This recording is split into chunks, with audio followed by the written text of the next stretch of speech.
नमस्कार, आप देख रहे हैं प्राइम न्यूज। मैं हूं आपके साथ ट्विंकल दुबे। चलिए बुलेटिन की शुरुआत करते हैं इस वक्त की बड़ी खबर के साथ।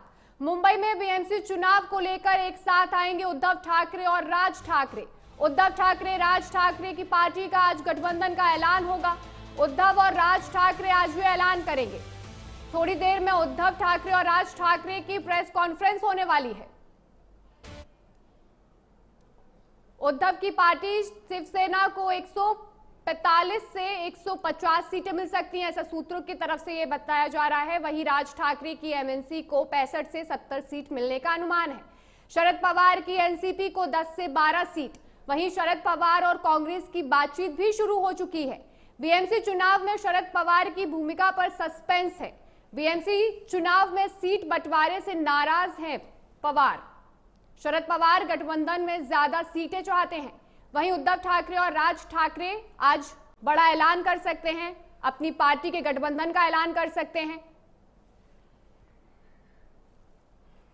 थोड़ी देर में साझा प्रेस कॉन्फ्रेंस की जाएगी जिसमें गठबंधन का ऐलान होगा।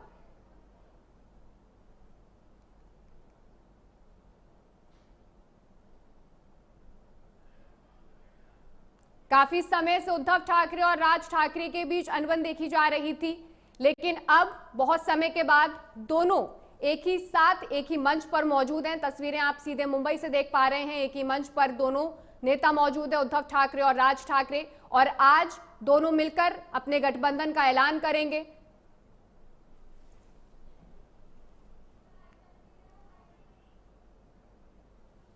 तो ये मुंबई से आप लाइव तस्वीरें देख पा रहे हैं जहां पर मंच पर उद्धव ठाकरे और राज ठाकरे मौजूद हैं। थोड़ी ही देर में बड़ा ऐलान किया जाएगा पार्टी के गठबंधन का। बीएमसी चुनाव को लेकर यह गठबंधन होगा, लेकिन कहीं ना कहीं शरद पवार इससे नाराज नजर आ रहे हैं। मागे खूप मोठा संघर्ष झालेला आहे।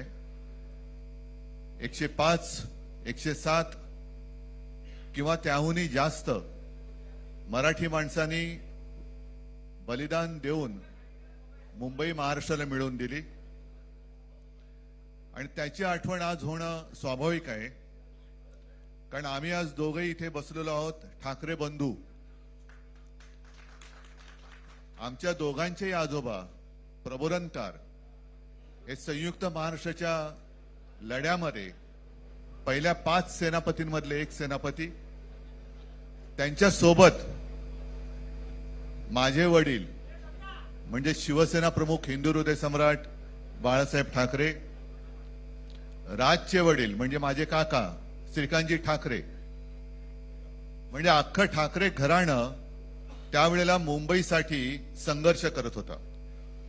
त्याच्यानंतरचा इतिहास मी काही आता तुम्हाला सांगत बसत नाही, पण मुंबई महाराष्ट्राने मिळवल्यानंतर मुंबईमध्येच मराठी माणसाच्या उरावरती उपरे नाचायला लागले आणि त्यावेळेला न्याय हक्कासाठी शिवसेना प्रमुखांना शिवसेनेला जन्म द्यावा लागला। साधारणतः 60-65 वर्ष आता होतील, पुढच्या वर्षी शिवसेनेला 60 वर्ष होतील। इतकी वर्ष व्यवस्थित गेली आणि आज परत आपण पाहतो आहोत की मुंबईचे लचके, मुंबईच्या चिंधड्या उडवायच्या हे मनसुबे त्यावेळेला ज्यांना मुंबई पाहिजे होती त्यांचेच प्रतिनिधी, जे वरती दोघं जण, वरती म्हणजे इकडे नाही दिल्लीत बसलेले आहेत, त्यांचे मनसुबे आहेत। आणि आता जर का आपण भांडत राहिलो तर मग तो जो काय संघर्ष, ते जे काय हुतात्मा स्मारक आहे त्याचा मोठा अपमान होईल। आज आम्ही आमचं कर्तव्य म्हणून एकत्र आलेलो आहोत आणि मी मागेच म्हटलं एकत्र आलो आहोत ते एकत्र राहण्यासाठी। यापुढे मुंबईवरती आणि महाराष्ट्रावरती कोणी वाकड्या नजरेने किंवा त्यांच्या कपटी कारस्थानाने महाराष्ट्राला मुंबईपासून किंवा मुंबईला महाराष्ट्रापासून, मराठी माणसापासून तोडण्याचा प्रयत्न करेल, त्याचा राजकारणात खात्मा केल्याशिवाय राहणार नाही, शपथ घेऊन आम्ही मैदानात उतरलेलो आहोत। उत्साह अमाप आहे। मी तुमच्या सर्वांच्या माध्यमातून, मला कल्पना आहे की आज केवळ महाराष्ट्रच नाही तर अख्खा देश बघतोय। मी सर्वांना विनंती करतोय, आवाहन करतोय आणि एक सूचना सुद्धा करतोय, कारण मागे विधानसभेच्या वेळेला भारतीय जनता पक्षाने जो एक अपप्रचार केला होता, बटेंगे तो कटेंगे, तसंच मी मराठी माणसाला सांगतोय की आता जर का चुकाल तर संपाल, आता जर का फुटाल तर पूर्णपणे संपून जाल.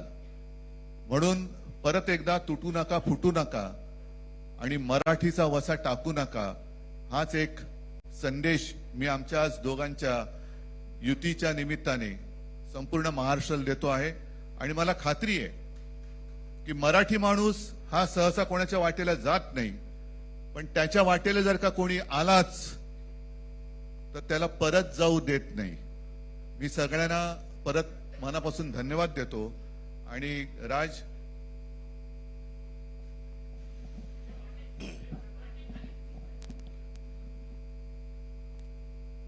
आपणा सर्वांचं मी मनपूर्वक स्वागत करतो.